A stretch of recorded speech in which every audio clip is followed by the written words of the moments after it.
In this episode of the Wild Party podcast, I catch up with Stefanie Barboza, founder of the Barboza Method. Stefanie shares her journey from a professional ballet dancer to an entrepreneur building a thriving fitness business focused on posture, alignment, strength, and self-compassion. She reveals how she developed the Barboza Method, inspired by working with a client who had mobility and energy issues, and how she transformed her innovative approach into a specialized studio built for maximum body awareness. Stefanie also talks about how she pivoted her studio overnight to an online model during the pandemic, how social media and word of mouth have helped to grow her brand, her latest venture into wellness and lifestyle travel experiences. This conversation is packed with insights on entrepreneurship, resilience, and taking action. Let's get this party started. Welcome to the Wild Party podcast, where we celebrate the visionaries behind vegan, ethical, and sustainable business. In each episode, we'll dive deep into their journeys, uncovering the why behind their mission-driven business. I'm your host, Stefanie Lahart. Tune in with me for passionate discussions about overcoming challenges, innovative marketing strategies, and the power of using business as a force for good. So whether you're an entrepreneur seeking guidance or a conscious consumer wanting to support impactful brands, join us as we explore the stories behind the businesses that are changing the world for the better. Let's get the party started. Welcome to the podcast, Stefanie Barboza. You know, for people that are not watching the video portion of this, Stefanie and I often refer to each other just as like we're basically the same person. Because if you ever met us in person, we're the exact same size. We have similar coloring. And not only that, we have a very similar motivation and drive in life. Like when we say we're going to do something, it's instantly done. And I knew I was going to get along with Stefanie when I first met her. And I don't know, we were talking about something. And then maybe a day later, I said something that she's like, oh yeah, that's already done. And I was like, wait, what? And I was like, oh, you are my sister girl. So welcome to the show, Stefanie. Thank you so much. Yeah. What an intro. So let me give our audience a little bit of backstory. So Stefanie Barboza is the owner of the Barboza Method studio in Los Angeles, which also has an online offering, so you can stream all of her fitness classes also online. But the way that I originally met Stefanie is we became neighbors many years ago. And that was when we had a run-in of like saying we were going to do something. It was immediately done. And you guys know I'm so into fitness. And then during the pandemic, we basically got married. So Yep. Stefanie was my pandemic husband and I was her pandemic wife. I was cooking for her, taking care of her as she ran all across town, trying to keep her business together. And I'm proud to say we were able to turn your business into an overnight streaming fitness studio, and you never lost one member during the pandemic. Isn't that true? Yes, we did not miss a beat. We didn't miss a beat. Yeah. And We were the first studio, I think, online. Pretty much. I mean, people were asking us, like, how did you do it? And I'm going to tell you right now, we jumped right on YouTube. Yeah, people were crying. We were doing crunches. Yeah. Okay, let's talk about crying and crunches here. Okay, let's get into the story of Stefanie Barboza, the Barboza Method, because I'm telling you right now, no matter what workout you do, and you guys know I've run like over 25 marathons, doing the Barboza Method workout is the hardest thing I've ever done in my life. And that's not the first time Stefanie has heard that. But it didn't start out intentionally as such a hard workout. And we'll get into that backstory a little bit. First, Stefanie, tell the audience a little bit about your background. Like before you were this amazing fitness studio owner and fitness instructor and just wild entrepreneur, Stefanie was a little ballerina, I heard. Yes, I was a ballerina. I started dancing, I believe, when I was 4. And I danced in Maryland at Ballet Theater of Maryland and did a modern company and did a ballet company.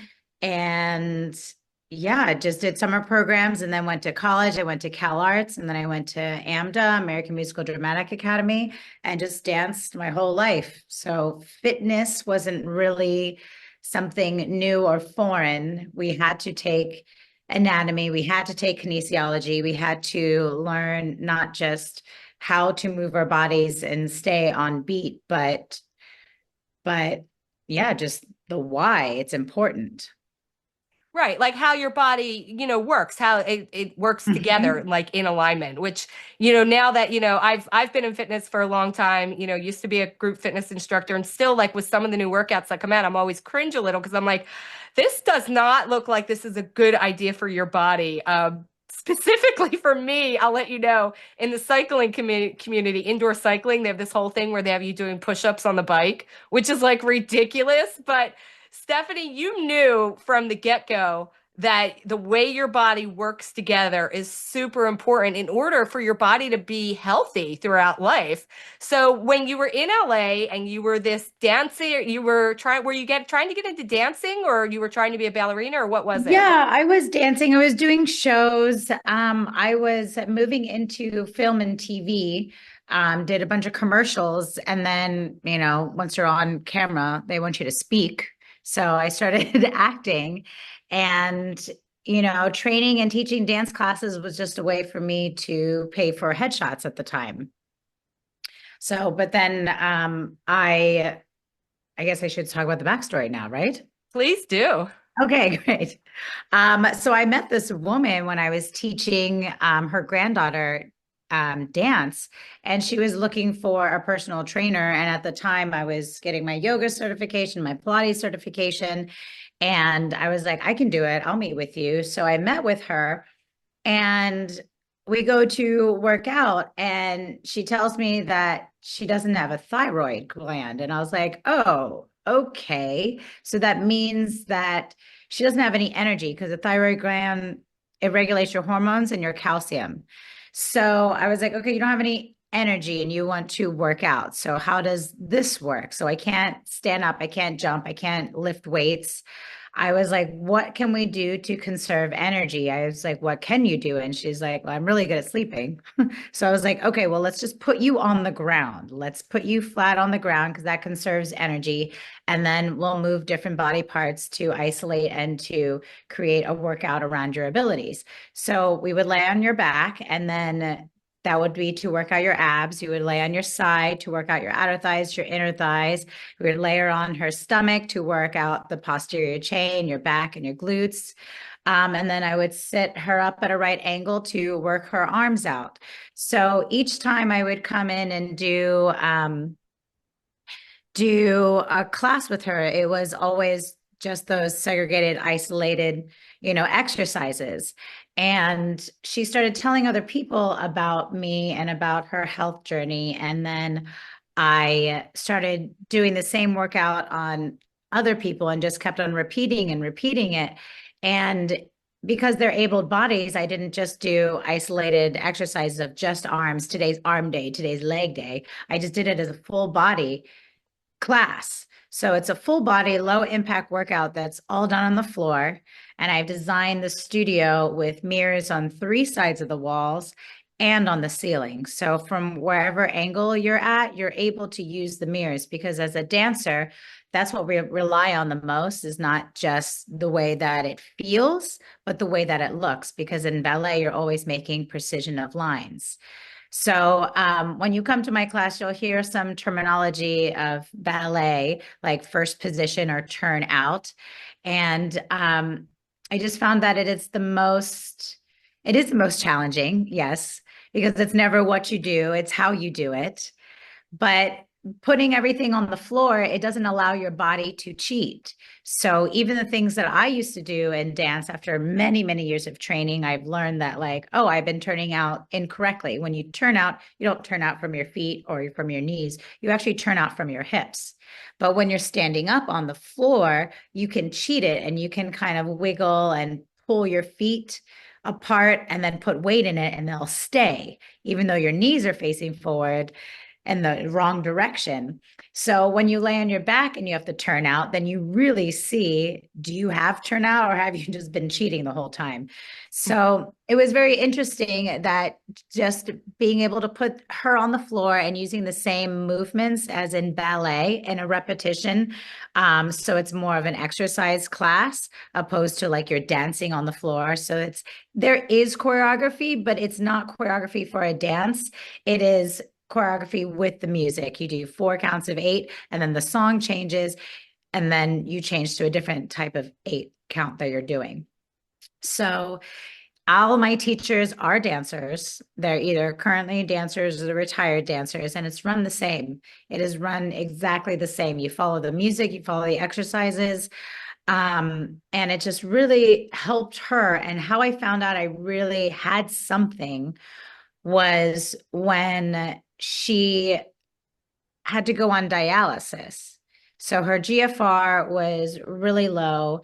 And after she was done working out with me for about a year, her GFR went up and she was completely in the black and did not have to go on dialysis at all. For those of you who don't know, when your kidneys are not doing well, the best thing you can do is work out. But it's hard to work out when you don't have a thyroid gland, when you don't have any energy. So that was kind of our catch 22 that we were able to work around.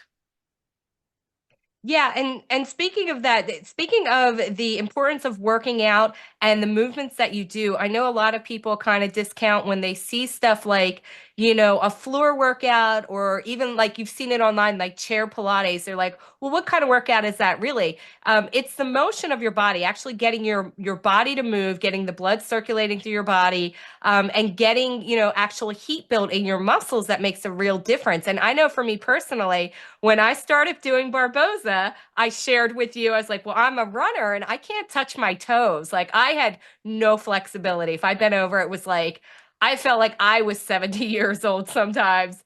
And through working with you for the first time in my life, you remember that day when I could actually touch my toes, where you got me to the point where I could bend over, reach my toes. I had you take a picture because I couldn't even believe I was doing it. I was like, I never thought this was possible. In my mind, it was always like you were either flexible or you weren't. And I was like, I'll never be able to touch my toes. And sure enough, I was able to touch my toes. And I will share with everyone listening.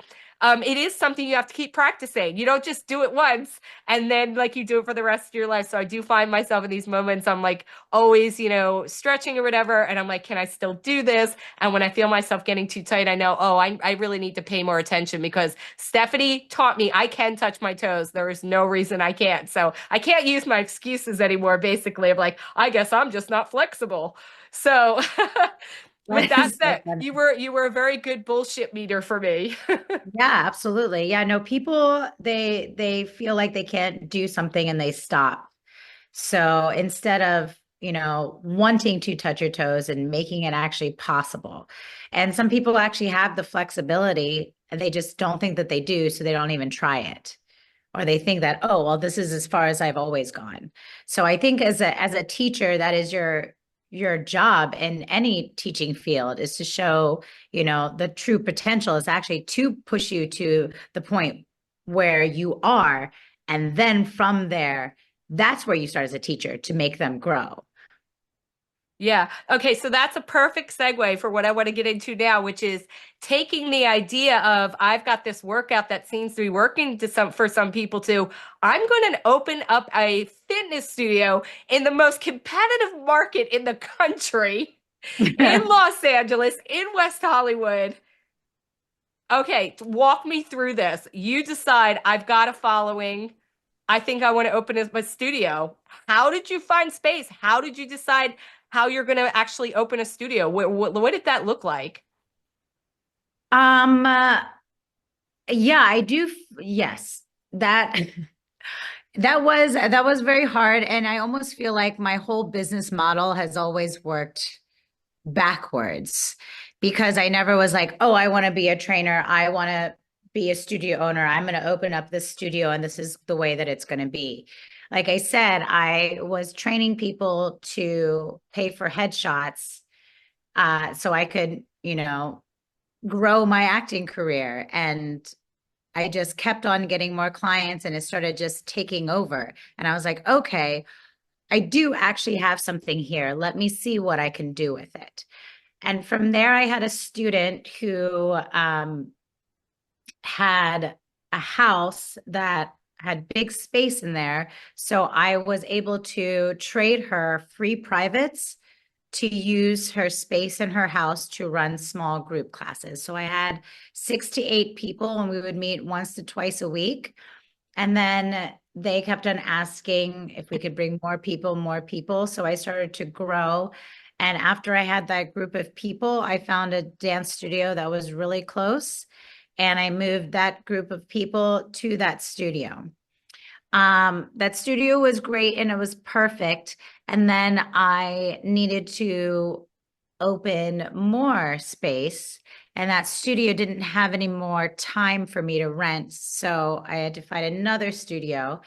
And that's when I learned finding another studio is extremely hard because when you're laying on the floor, you need the mirrors to go all the way down to the floor. A lot of dance studios have a border on the bottom of the floor, and then the mirror starts, which is totally fine when you're dancing ballet because you're standing.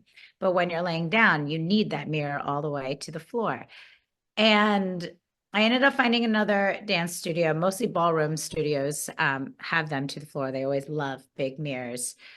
But again, I ran into the same problem that I couldn't open up more classes at the time that I needed and the students needed because they were running classes at that time. Like, of course, 10 a.m. is everyone uses that time. So that's when I was like, well, I have to. I have to get my own space. I have to get my own studio. Well, since I'm doing this, I want to put mirrors on the ceiling because I need people to see what I see. Because when people see their legs in the mirror and I say, your leg is bent, now we don't have an argument. Yes, it is. No, it's not. I'm looking at your leg, you know? So now with the mirrors on the ceiling, everyone sees what I see and they're able to self correct and they're able to realign their body. So that's how I started, getting into like the studio owner space was I just was being pushed and pushed and pushed and pushed till I needed to do it. And I'm Right. glad And that I did. you already had the proof of concept because you had so many people that were interested in taking the class. And that's just a really great way of showing how you can start testing your concept in the market because you did it very smart. You started with a space that you were basically trading time for, use of that person's space and then getting into seeing what was available in the market. It really, I think, perfected in your mind exactly what you needed. Because if you walk into Stefanie's space now, the Barboza Method in Los Angeles, it's so unique. It has these mirrors on all walls, like you said, and then on the ceiling, because you are lying on the floor and you do need to see yourself in alignment. And I had never been in a space like that. And to me, I'm like, God, how did you even know where to put everything? And even when we were starting to do our streaming classes online during COVID, you knew exactly when I told you one day, I said, look, we need to be able to start filming and there was this kind of side room in the back, and we had cleaned it out because it was just being used as storage. And I came back 2 days later, and you had perfectly set it up.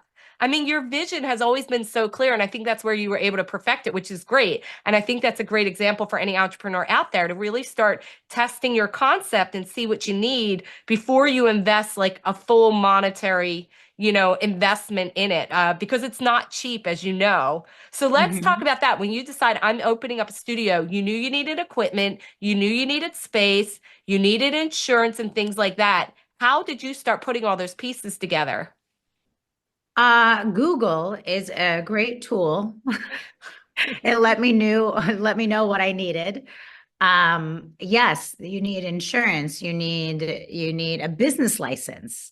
How do you get a business license? Where do you go? Who do you talk to? How do you get a loan? How do you ask for money? You need a business plan. What's a business plan? So I I talked to the woman that I created the whole workout method around. She's a very smart, savvy businesswoman. And I was like, I need some money. And she was like, well, what are you going to do with the money? How am I going to get it back? Blah, blah, blah. So she asked all the right questions. And I put together a full proposal. And then I got a loan, and my credit was great then. And yeah, it took a while to get a loan because I was the first time business owner. I was 27, 28, and not really have any proof of concept, except, which, well, I thought it was proof of concept. Even you said, you're like, oh, these people, it's not enough when you talk to a bank. So it was getting a loan online from Loan Me, which really got me all my funding. So I got a little bit from the woman I created the workout method around, and then I got the rest from Loan Me. They were a new company. They were eager to help entrepreneurs, and they didn't need much of a business, history.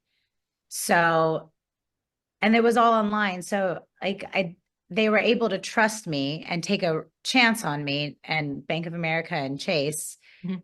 they didn't feel like that they could. Um, so yes, it is another catch 22. Like, you need to have the experience to get the loan, and you want the loan to get the experience. So yeah, that's how I did it. I just had someone who believed in me, a good credit score, and went online and got a loan. I think my interest rate was like 23% or something crazy. Yeah. But it was the only place that would, take a chance. Yeah, well, you can tell that that was quite a few years ago because 23% now would be like, that's a great interest rate because I think it's probably up to about 32 or something when you're Oh trying to take God. out new loans. Yeah, it's really high. But I do have to say, just, from knowing you for so many years now, when Stephanie says she's going to do something, like she does it. There's no lag time. There's no like, it just seems to me, just from being your friend, that you never seem to doubt yourself. Tell me, is that true? Have you ever sat back and said, I don't think this is a good idea, or why did I start this business? Oh, every day. Every all the time. All the time. Yeah, especially like in LA or just the world right now, everything just seems to, like, doesn't matter if you've been in business for 10 years, 20 years, 30 years, like your doors can close at any moment. Like, there have been so many staples around, Sunset and Hollywood Boulevard that have just, closed because of COVID or closed because of this or that. And it's, yeah, I do doubt myself. And I am always like, why did I do this? What am I doing? Why didn't I just get like a job that I can like clock in and clock out of? And it's probably because I wouldn't be fulfilled and I wouldn't be happy. But yeah, no, I don't feel like I doubt myself because I'm like, I can do it, I can do it, I can do it. I never try to put that, you know, in my mind of like, I can't do it. But I do say, like, what am I doing? How am I going to do this? Like, what am I thinking? So I do say those words. And it's like, I'm like trying to, I don't know, it's always like problem solving. You're always trying to figure it out. I think Um, I think you're very good with the problem solving, and I also think truly that you attract people into your life that truly, see the vision like you do and want to help you. Like, great example, COVID. I mean, we just happen to have already been neighbors. I was in digital marketing. I knew everything about online, and I remember calling you the night before they were shutting down businesses. I'm like, girl, they're shutting down businesses, including yours. And you're like, what am I going to do? I'm like, oh, no problem. I'm like immediately taking you over to YouTube, and you're just sending this link out, and you didn't question me. You're like, okay, let's go. And that's what made working with you like so seamless because you're like, yes, like you are such an action taker. And not only that, I really believe like you have these visions to do more and to grow, where some people might just sit back and say, well, I just have this studio and I'm just going to leave it as it is. But you really look for new opportunities, including now adding lifestyle travel to the whole Barboza method offering, which I think is really beautiful because you're giving people the opportunity to not only enrich themselves in body, but also in mind. So why don't you talk a little bit about the lifestyle travel that you've now added to, Barboza Method? Yes, I was just trying to figure out ways to grow the community.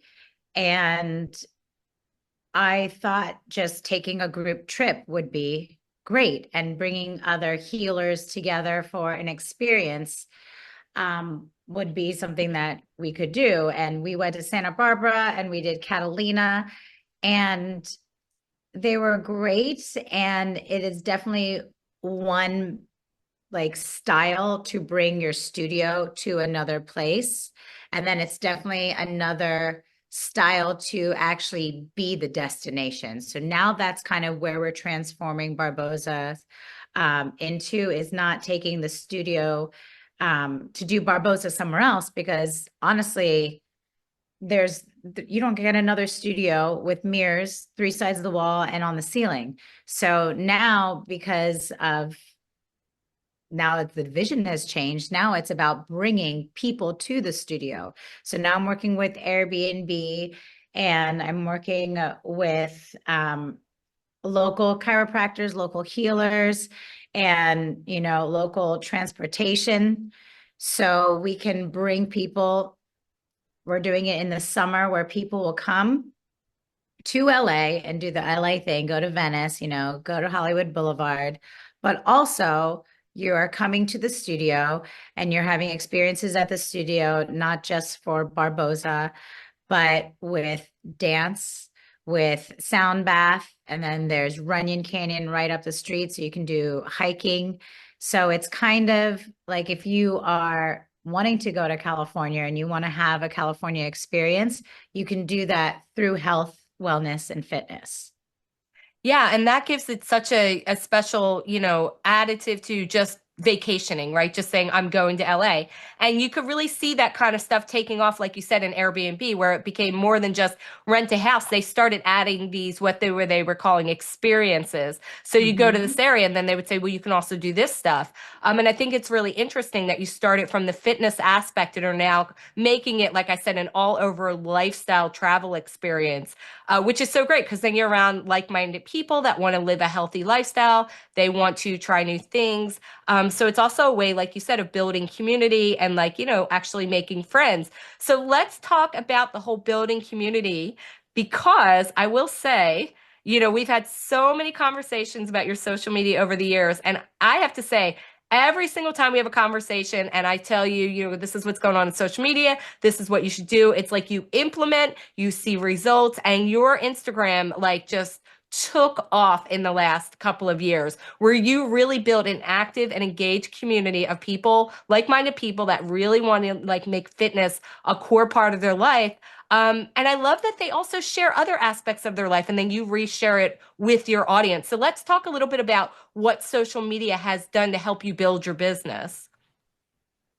Social media is a great platform to educate people on class times and who's teaching, and to give backgrounds on, who these teachers are. Like, they know me, and I've been obviously the face of Barboza for many years, but in any business you have turnover, you have new teachers, and it's a great way to introduce the teachers is by not just saying, hi, my name's Lindsay, I'm a new teacher, but showing them, their talent, which is being a dancer.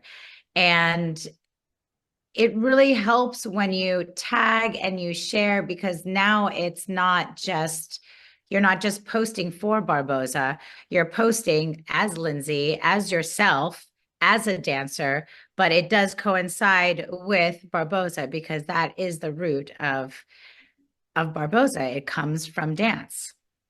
So I Yeah, think and the that really helps. storytelling aspect, it really helps people to see how this works into their life. I mean, I know I'm constantly watching your stories and seeing what's going on. So yeah, it definitely builds the buzz and keeps you top of mind, but you also get like invested in people's, physical journeys. Like I said, when I shared, Oh my God, I couldn't even touch my toes until I met you. And I've seen so many, things like that come across your social media where people are sharing like the difference that Barboza Method has made in their lives. And I think that's really important. It goes beyond just, I want to be thin or I want to, have big muscles. It's like, what does overall fitness actually bring to your health and the longevity of your life? Absolutely. I feel like it also helped me find like my verbiage. I always said like, oh, Barboza is just healthy way of life. It's a healthy way of working out. But everyone was like, oh my God, I went to this class and it fixed my posture. Oh my gosh, I went to this class and it fixed my alignment. When I fixed my alignment, my knee stopped hurting, my shoulder stopped hurting. So now I say that Barboza is like physical therapy in a group class setting. And I say Barboza is all about posture and alignment. And that came from not me trying to figure out and describe what it is, but it came from people's experiences. And people, always share their experiences online, not just because it's a cute selfie, because there's mirrors everywhere, mirrors on the ceiling, but they do generally have uh like something happened to them. Like, oh my gosh, like I touched my toes, like you said, like something does happen. And sometimes people cry and sometimes people laugh. But it is an experience. And thank you. No, thank you for saying that. But yes, social media has helped me so much, like I said, to get education, but also to educate me and to see, what am I actually giving? What am I actually delivering? Yeah, it was crowdsourcing at its best and really getting to share that transformation story. It helps other people understand of like what it could possibly do for them, which I think is just awesome. And I know that word of mouth actually has played a big part in your community building as well. I know people have come to you and said, "Oh yeah, somebody told me about this," and you're like, "Wow, how did they even know?" So let's talk a little bit about what that means to entrepreneurs that are out there, getting really people really to do that word of mouth, that reviews, that testimonials. I know you've shared a lot of testimonials, not only in your social media, but in other, marketing aspects as well. So speak a little bit about how important it is to get these testimonials and reviews and people speaking about your business. Um, Yeah, well, that's number one in marketing is word of mouth. And you'll always go with a friend's suggestion or someone you trust before just random writings or brands that you've never heard of online. So that's why that whole like influencer journey is very appealing and very useful because people trust those influencers. Um, yes, we do have influencers, but mostly my word of mouth does come from people's bodies changing and feeling better. And there's something about laying on the floor and putting your legs up with reversing that circulation. And when you're on the floor, you're able to do more than you think. And when you're on the floor looking in the ceiling, like everybody else disappears and you just really just focus on yourself. So I really feel like that the word of mouth it really rings true and it really has helped me so much because of their personal experience, their personal journey. And they're like, you have to try it. And it's no longer of like, oh, look, I'm sexy in this bikini. What did you do? It's, oh my God, I went there once and this is what happened. It's already fresh in their mind.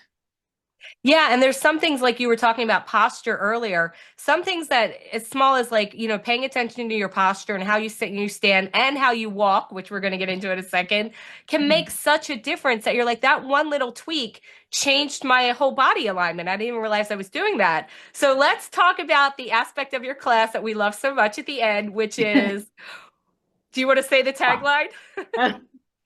What do we do in everyday life? We walk. We walk. We walk.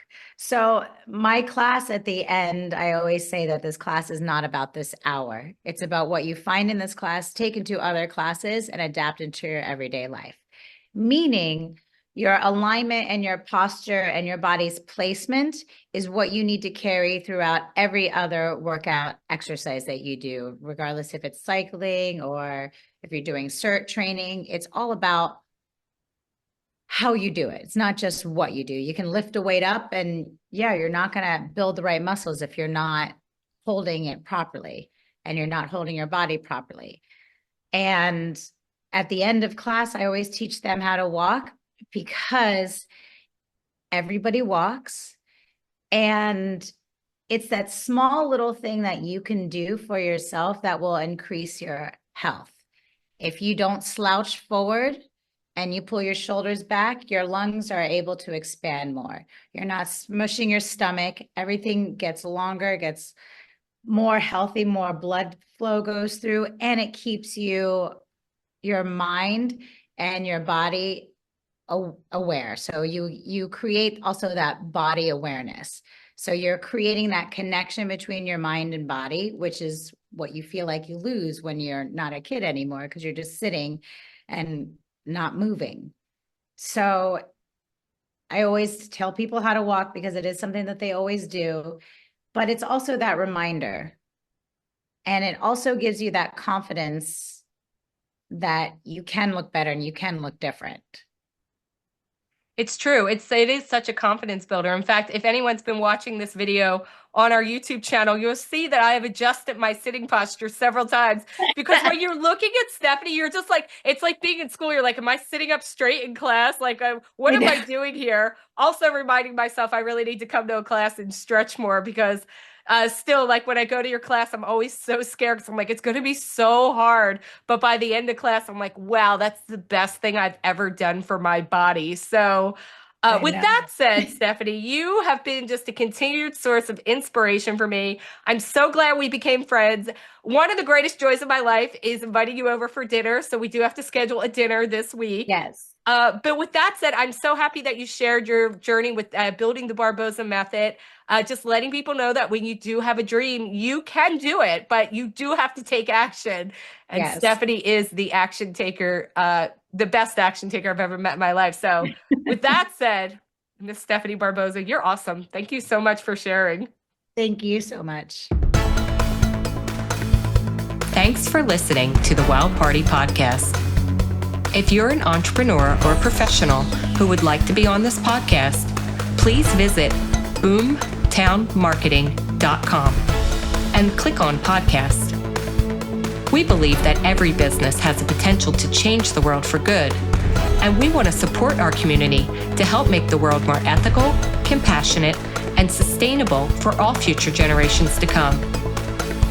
And if you're looking to build your business, no matter what level you're at now, request your free marketing consultation at boomtownmarketing.com and click Get Started.